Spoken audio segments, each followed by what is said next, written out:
There is no hood like parenthood. Hi, I'm Kanika Chadda Gupta. I'm a former CNN journalist, mom of 3, including twins, and host of That's Total Mom Sense, the podcast. Now, if I had $1 every time I heard, gee, you have your hands full. On my show, I interview change makers on their life lessons, legacy, and superpower of intuition, which I call our mom sense and dad sense. I've had the privilege of working with Mom 2.0, March of Dimes, and the White House, and have had some pretty amazing parents on my show. Hey, what's up? I'm Kelly Rowland. Hi, this is Chelsea Clinton. It's me, Bobbi Brown. Can't wait to share my story. That's Total Mom Sense is a production of the Evergreen Podcast Network.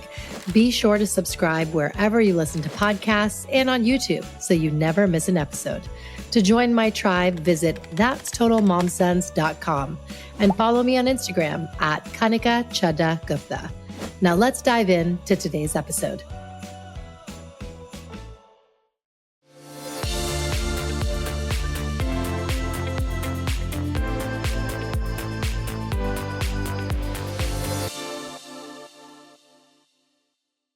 Okay, so I am Kanika. My colleagues and friends call me a media mom of multiples. My kids call me bruh. I am the official podcast partner of Mom 2.0, and as Laura mentioned, my show is called That's Total Mom Sense, and we are in the Salon G. So come visit my team. Heather is here. Hi, Heather. And we are doing live podcasts, IG lives. We want to meet all the attendees, speakers, brands. So come find me and say hi. I'd love that. I'm so thrilled that Meta is here. So shout out to Meta and the team. Woo!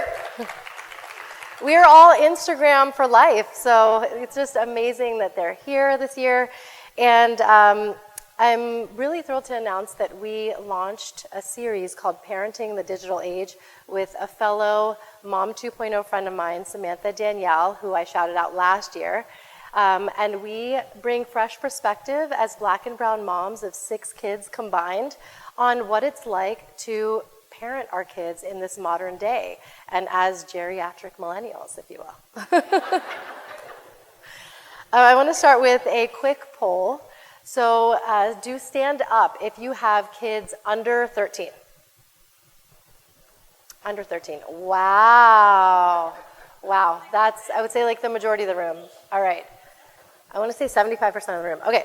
What about kids over 13? And of course, they're siblings, so stand again. Kids over 13. That's about 50% of the room. And stay standing. If you have lost sleep about all things in this modern day as we're raising our kids who are native to screens and the internet, and you're just really concerned about it and want to learn. Yes, that's everybody. That's everybody. Well, today is a session for that, and I'm so, so excited for the esteemed guests that are going to be joining me. So I'll share their bios now, and then we'll call them out. Dr. ALIZA PRESMAN is a developmental psychologist, New York Times bestselling author of The 5 Principles of Parenting, which is on my shelf, host of the Raising Good Humans podcast, and co-founding director of the Mount Sinai Parenting Center. And Antigone Davis is Meta's global head of safety, leading initiatives that ensure online safety for families, working closely with parents, policymakers, and experts around the world to find the best way to support our teens online. So let's give it up for Dr. ALIZA and Antigone.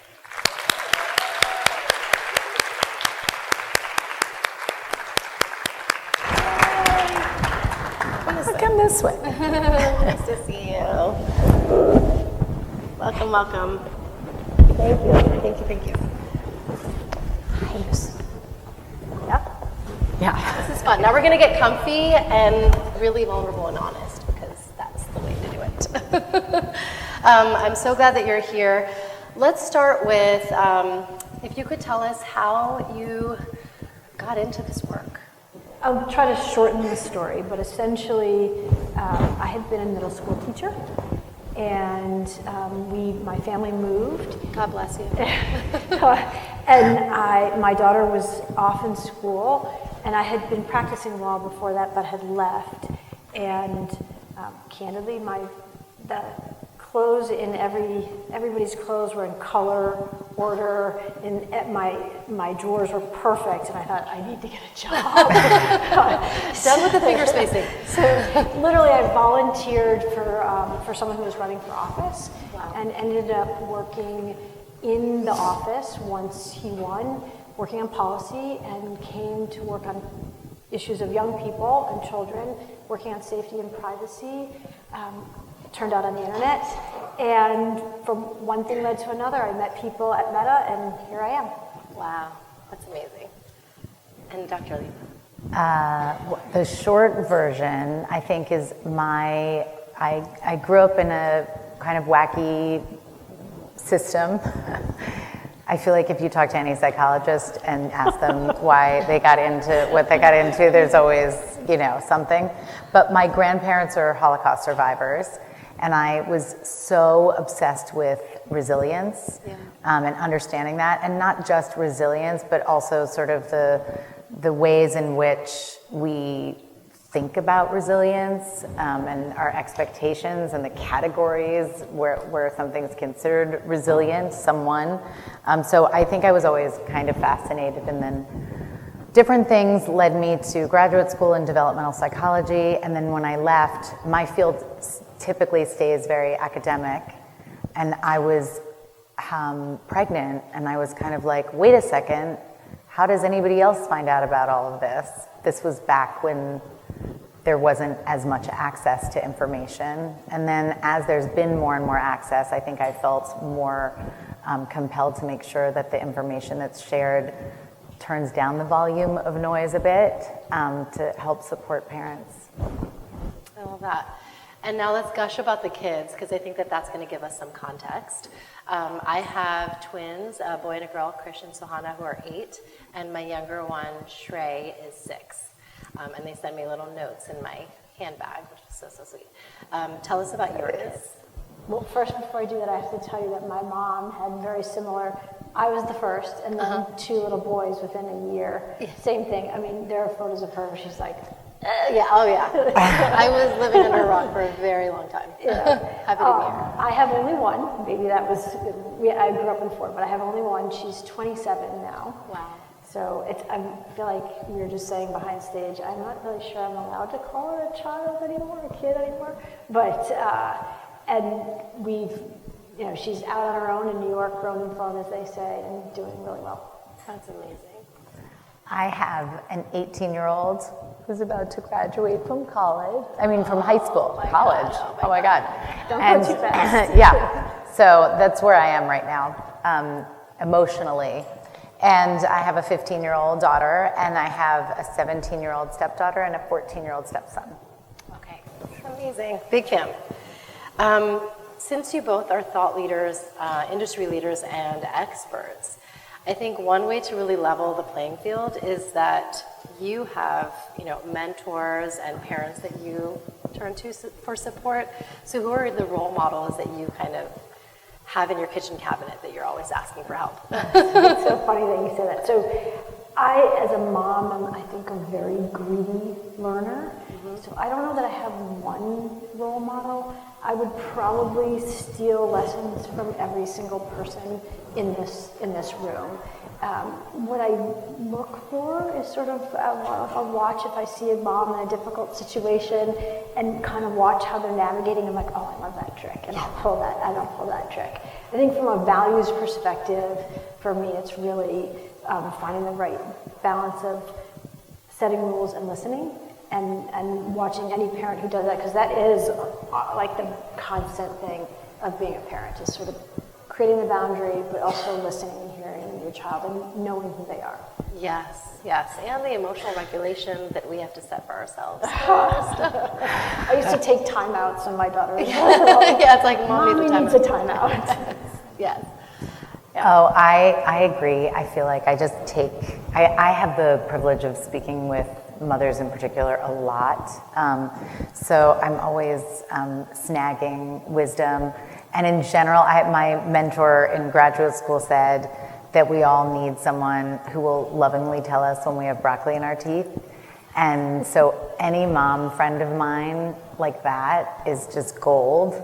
And I'm in a particularly vulnerable position because I remember when my kids were little and I was on a play date, and one of the moms there, who's a very close friend of mine, said, "Oh, I wouldn't have known that that's how you're supposed to handle that," the interaction that had happened with my child.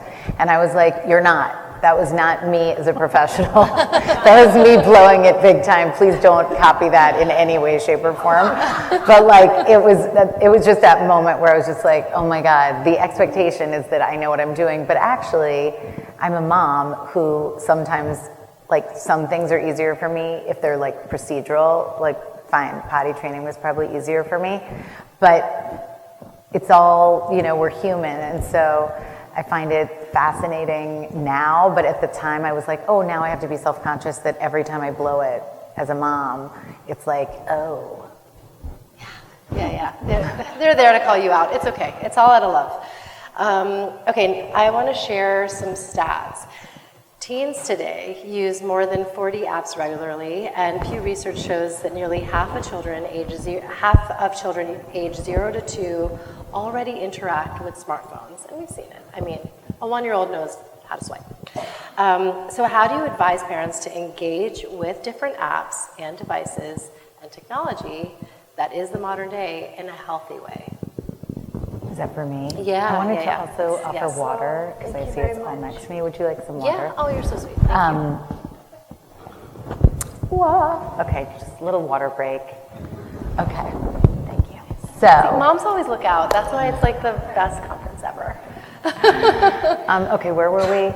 So how do we create this healthy balance? Because technology is everywhere, and it's like, when should we use it? When should we dial it back?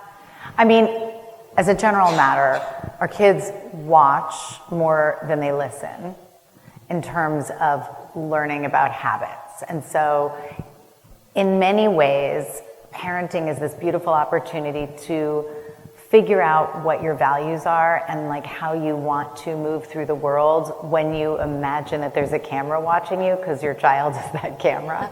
And so I would say, pay attention to what you're doing and how you're spending your time online, and your children are going to learn by watching that. So when they're younger, especially, I think separating your use on devices with your time with your kids is more important, or be super clear about it, like what you're doing, versus, for example, texting under the table as if you're not on your phone. Right.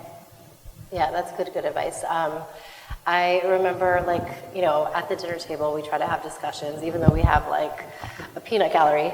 But we shared how in this New York Times article, there was a new word called phubbing, which is basically snubbing someone with your phone. And at drop-off, I was frantically sending an email, and Trey, my youngest, was like, "Mom, you're phubbing me." So we have to be really mindful that it's like, okay, this is something that we abide by as well. And I know that when when the kids get older, we do want to enact a family contract and say that this is screen-free zones, like the kitchen, screen-free zone, bedrooms too, and abide by this is how many hours you're getting to spend online, and then there's ramifications when you don't do that, and the same goes for us. I like that. Now let's talk about just the elephant in the room, which is a lot of the dangers that lurk online, and there's just so much around that. I'm sure many of you have seen the viral series Adolescence. Show of hands. Okay. And then you're not sleeping the next day, because there's that. But I think we're all just hyper aware of what can go wrong, but there's ways to preempt, and that's what parents need to focus on. So let's start there. How do we help create these parental controls for our kids, because they do live online? Well, I'm going to go back for a second to what I had spoken about a minute ago, which is about listening. So I think what's really important for parents is probably, most of you know, or I hope you know, that children for apps like Instagram are not really supposed to be on until they're 13. It's made for people who are 13 and above, and the settings are the privacy settings, the security settings, etc., are for people who are 13 and above. But like anything else, if you wait until your child is 13 to talk to them about technology, first of all, they're already using it, but second of all, you're missing an opportunity. I don't know how many of you have older children, but I can tell you that by the time they're 13, they are rolling their eyes at you. They're much more looking outward to figure things out, how the world around them works. But before they're 13, they're really, I mean, they do it always, but there's a sponge-like quality to what happens before they're 13. And so there are real opportunities in there to establish what your values are about using technology, to talk to them about what they're doing, even just taking an interest. What do you like about this? What do when they first start asking about wanting a phone, why are you so interested in a phone? And they'll probably tell you, because everybody has one already, and I don't. But oh really? With who? And so I think there are just a lot of that listening is really important. Yeah. I also think setting boundaries. So and this goes back to boundaries and setting and listening. When my daughter got a phone, I noticed in the night the light from the room. I tell this all the time, and I was like, okay, that's not okay. I'm worried about her sleeping, etc. And so we set a rule. We said, I can't remember if it was 9 or 10, because she was maybe 9 p.m. Phones off. They're not in the room. You turn them off. And she, without missing a beat, turned to me and said, "But you leave yours on." And so they learn. Back to have a new model. Yeah. So the phone went down. And that was that. The other thing I would like to just say to parents on the safety side of things is that aside from what you do as a parent, I want you to know that at Meta we're thinking about it too.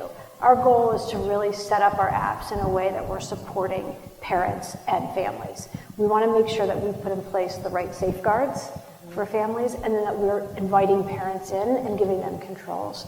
So at some point in this conversation, I'll talk a little bit about teen accounts, but what I want people to know about teen accounts is that they have safeguards for teens that are under the age of 16, and if your teen wants to change those, they have to invite you in and get your permission.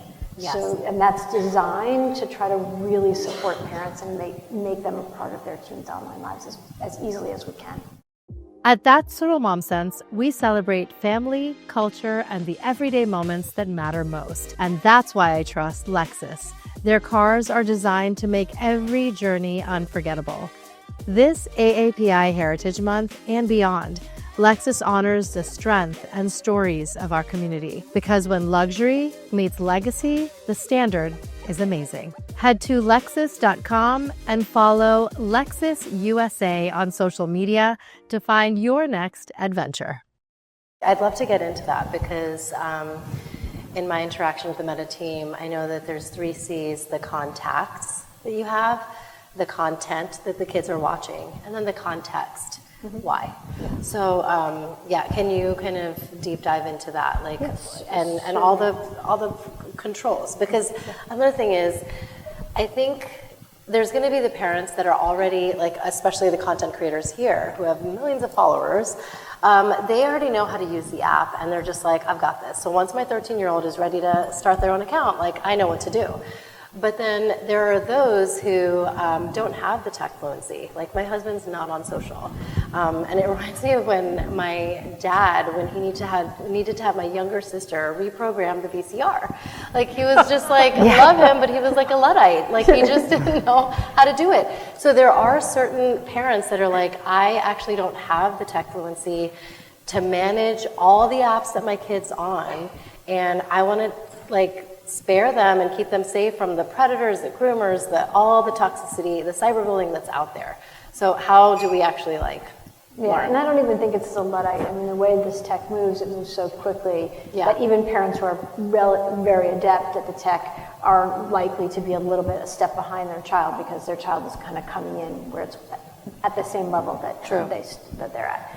So what people should know about teen accounts in particular are they are designed to basically manage 3 of the top concerns for parents, and it turns out actually for teens too. So who are your teens connecting with, that the stranger danger worry, and what's the content that they're engaging with? So is it appropriate? Does it signal something that I need to be worried about? And candidly, just how much time they're spending, and are they managing their time well? And so with teen accounts, if you come on, you're under the age of 18, you're automatically put into a private account with our strictest messaging restrictions. You are automatically set into we have something called a content control, sensitive content control. It's at the strictest setting. So that's above and beyond what our policies that you may know about. It's stricter. And then in addition, the notifications are turned off at night. And this to me actually was one of the most important ones, because between 10 o'clock and 7 in the morning, they're not getting notifications, which slows down their use. And the person who's trying to reach out is getting a message, this is nighttime. So it just enables them to turn off. It really supports them turning it off. And then the key here, I think, is that if you're under the age of 16 and you want to change those, you have to go get your parents' permission, and you have to invite them into our supervisory system. And why that's important is it enables a parent to see who the teen is following without taking the phone, by the way. Right. Who the teen is following, who's following the teen. It enables them to see who they're messaging with. It enables them to set time restrictions. So if you want to set a time restriction, no phone, and you said at dinner, for example, you can do that. You don't even have to worry about everybody putting a phone into the basket in the center of the table. You can actually make that happen right from your phone. The idea here is to make it really simple for parents. Our lives are complex enough. For me, when we moved from paper in the backpack to everything coming into my phone, I was like, I can't do this. The paper worked for me. I know. We're still in worksheets, but I know Google Classroom is like on the way. Yeah, no, that's so interesting. And so what does, like, I guess even the dashboard, like, what can we expect when we're in there? Like, when you set a screen time limit or hidden words, like, what does the parent see? What does the child see, or the teen see? So first of all, I believe, and you can correct me if I'm wrong, but I believe there's actually, maybe in the other room, a place where you can go see how teen accounts work, and I strongly suggest you do it. It's designed to be very simple, so you'll if your teen invites you into our supervisory tools, you'll basically get a notification, or you can actually ask them to do it too, and then they have to say yes. And the only reason for that is because we don't know who their parent is without that teen telling us, which is part of why we've developed this the way we have.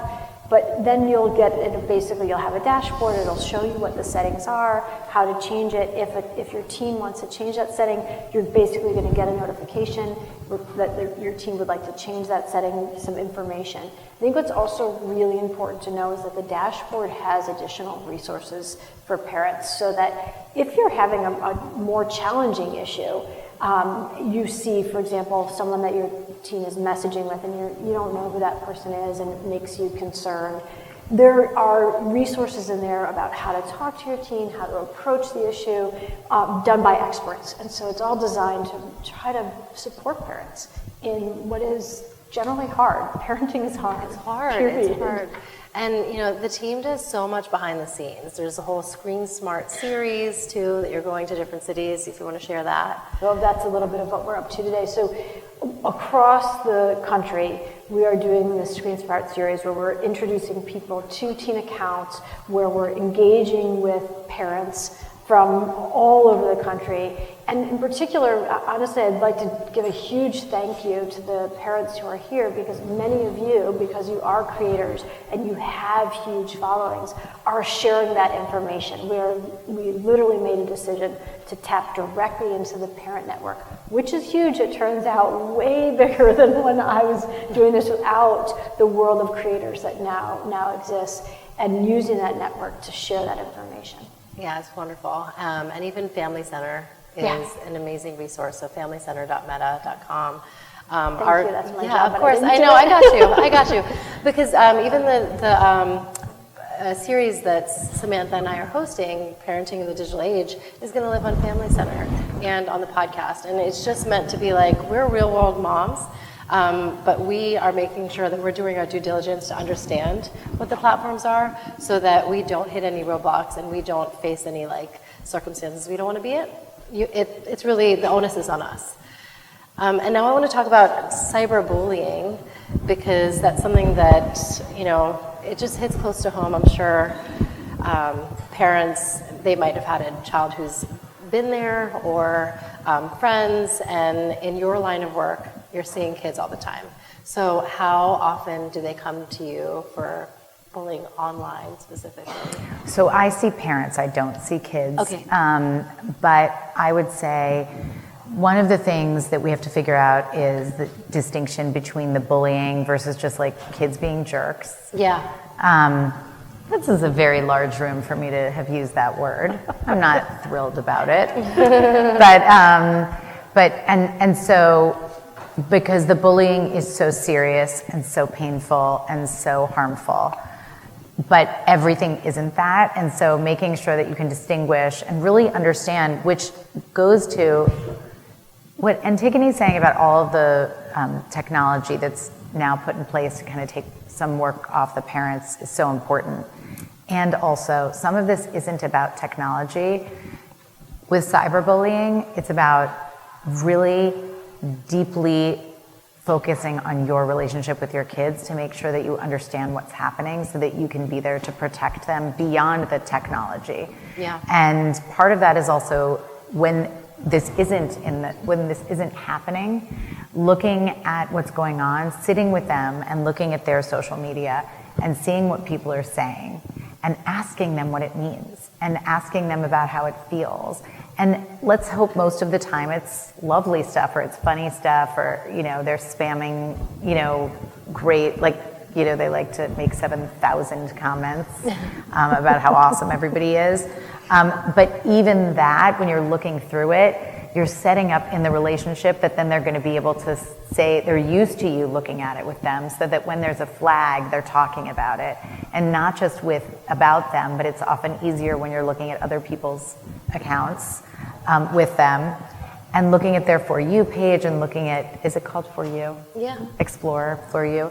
And really asking them about how different things make them feel inside, how it actually makes your stomach feel or your nervous system so that they get into the habit of paying attention to that.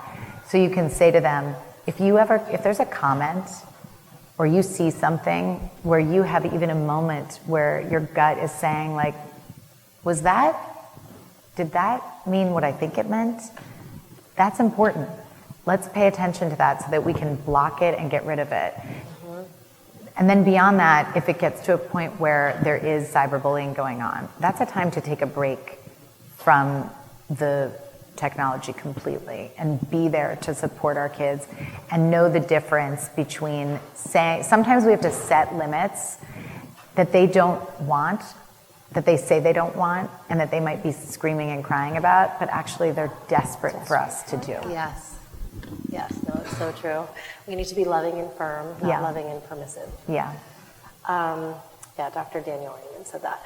I want to just paint a scenario about sextortion, because that's also something that's plaguing the internet, and our kids are really vulnerable. Let's say if my daughter comes to me and says, I sent a nude, and what do? What's the damage control there? Well, first of all, I would be thrilled for your daughter to come to you. Exactly. The thing that I think is really important in this context for parents is, and I just want to take 1 second because this is a really serious issue.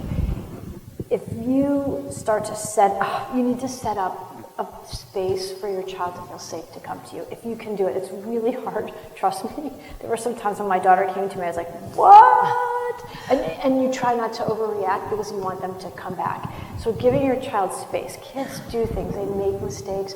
You want them to feel safe to come to you and say, I just did this thing. I just shared a nude, which is hugely embarrassing, and I can tell you it is because I had to have one of my daughter's friends who was a boy come to tell me this. And you cannot imagine how hard that must have been for him. So that's the first and most important thing. But well before sort of creating that getting to that place. I think it's important to make your children aware of this issue and to have some sense of what it is. So I'm just going to take a second to tell people. These are people who are online, who are going to pretend that they're somebody else. They're going to try to trick your child into developing a trusting relationship with them. And then they're going to try to trick your child into sharing an image. And then when they share that image, they're going to try to extort money from your child or other things. It's a terrible crime. I want you to understand it really simply and clearly, because once you understand it, you can explain it to your child. You can let them know that people make mistakes and to come to you. But let's say it's already happened, which is really what your question No, I is love about. that you gave the backstory. That's so helpful. So if your child is in a situation like that, or by the way, it does happen to adults too, if you are in that situation or your child, there is something called Take It Down that we worked on with the National Center for Missing and Exploited Children. They have a website, you should go to it. You can, if you type in Take It Down, you're going to find it. Basically, when you go there, there's a way within their system for you to download technology onto your software onto your phone that will take the image that your child shared, create a fingerprint of it, a digital fingerprint of it. That digital fingerprint is shared with the National Center for Missing and Exploited Children. It's not the image, it's a fingerprint. That's important because it can be hard if you think you have to share the image. That fingerprint is then shared with technology companies like ours, and if someone tries to upload that image and do something terrible to your child, we can prevent it. Wow. So that's really important for parents to know. And I think what I want kids to know, and you should share with your kids, is no matter what that person tells them, it isn't the end of the world. You can move past this. You can take some control over the image. Companies like ours will try to support them. There is also legal action and to be followed up on. That's great. And Liza actually was telling me backstage about how Teen Accounts is going to actually screen for when news are messaged. So there's a few things that we're doing as well. So one thing is huge. We have something that we basically call an on-device nudity control. Your teen can turn it on. One of the things that these people do is they'll try to send you an image that isn't really an image of them to elicit trust, to get your teen to send an image.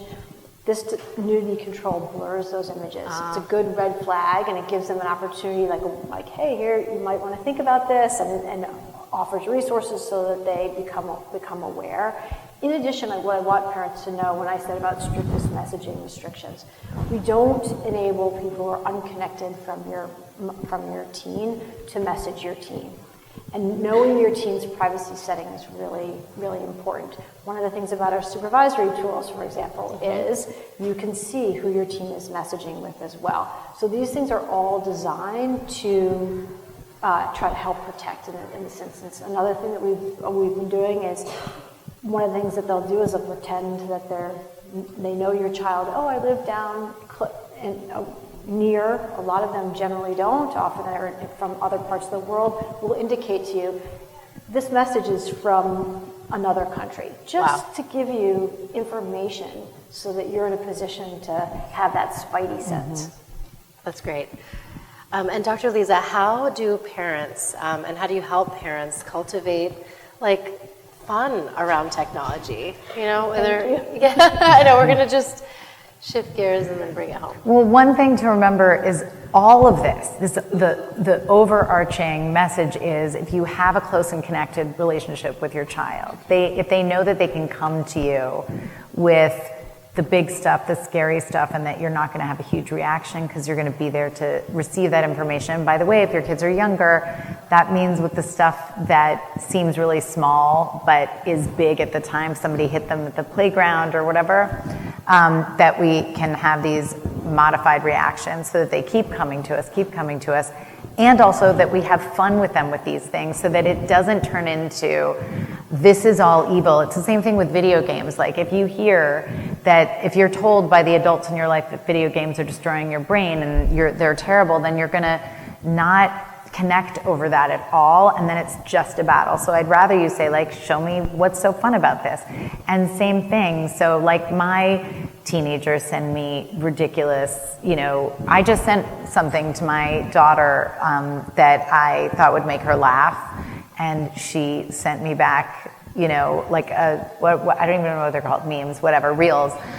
Sent me a reel, oh my God. Sent me a reel, and like we do that enough that I'm not saying this is society's evil and don't go anywhere near it, and therefore you should sneak it and not have anything fun happening around it. I think it's also fun to just remember to laugh with your kids and to go through the things that are funny, because there's really great stuff. Yeah. It's just that if we only focus on, first of all, we have to focus on it and we have to make sure that they understand what's out there. But if we only focus on that and we don't connect with them in the ways that they are moving through the world and connecting in the world, we're setting up like a separation that is really hard to come back from. And then if something goes wrong, if you're already like this, what they're waiting for is for you to say, I told you this was evil. I told you this was all wrong. And so nobody wants to go talk to someone who's going to be like, I told you so. So I think fun is important for fun, and it's also important to feel safe and have a close relationship so that you're more protected. I do think this tech does create a level of connection that we probably all at this point take for granted and don't realize. But I can't imagine the number of chat threads that I have that have all these memes in them where we're laughing, where I get to laugh with someone that is across the country from me who I would maybe in the past not have even been connected to except on a random phone call. It just sort of changed our world. Probably the most poignant example I can give for me is, when I was in school, you went from, and people are going to think you sound like you're 100 years old, but you went from grammar school. I know people call it elementary. I still call it grammar school. From elementary school to middle school to high school. And at each of those places, I lost friends because you switched from a different location. And I really lost them. And my daughter, to this day, because of the ability to connect in this way, is friends with her kindergarten friends. They come and sleep over at her house in New York still. That's just not a thing that I got to have, and I do think that is a large part because of the way in which we are now so connected. Yeah, I just, it's been really sweet. My daughter has been connecting with people she's about to go to college with, and they're like creating all of these fun opportunities together. So I think, and I'm saying to her, and of course she's making sure that it's true, and there are ways to make sure that it's not just somebody saying like, that's where, I'll be in school with you. But I'm not spending most of my time saying like, make sure it's not a, terrible person that's pretending they're going to school with you. I'm aware and I trust, and we've gotten to the point where I know she's paying attention to all the signs to know about the safety, and now I can just enjoy her joy. That's amazing. And as we close, do you have just a mantra or a credo that we could just all rally around before, through the rest of this conference, to share with all the creators here? I say this all the time. I think it's relevant here too. All feelings are welcome, all behaviors are not. Love that. So I'm going to steal yours, which is, I think for parents, regardless of whether you're online or offline, the most important thing is to, when you need to, be still and listen to your inner voice. And your inner voice, your mom sense. Thank you. Thank you, Dr. ALIZA and Antigone. Thank you so much. Thank you. Thanks for listening to this episode of That's Total Mom Sense. You can listen to the audio version wherever you get your podcasts. Just search for That's Total Mom Sense. You can learn more about my guests by logging on to www.thatstotalmomsense.com. Be sure to follow me on Instagram, where I'm most active on social media. My handle is @Kanika Chadda Gupta. And if you have ideas for show topics or guests you can't wait to have on the show, write to me at thatstotalmomsense@gmail.com. And lastly, please rate, review, and subscribe to That's Total Mom Sense if you haven't already. Thanks for being in my tribe.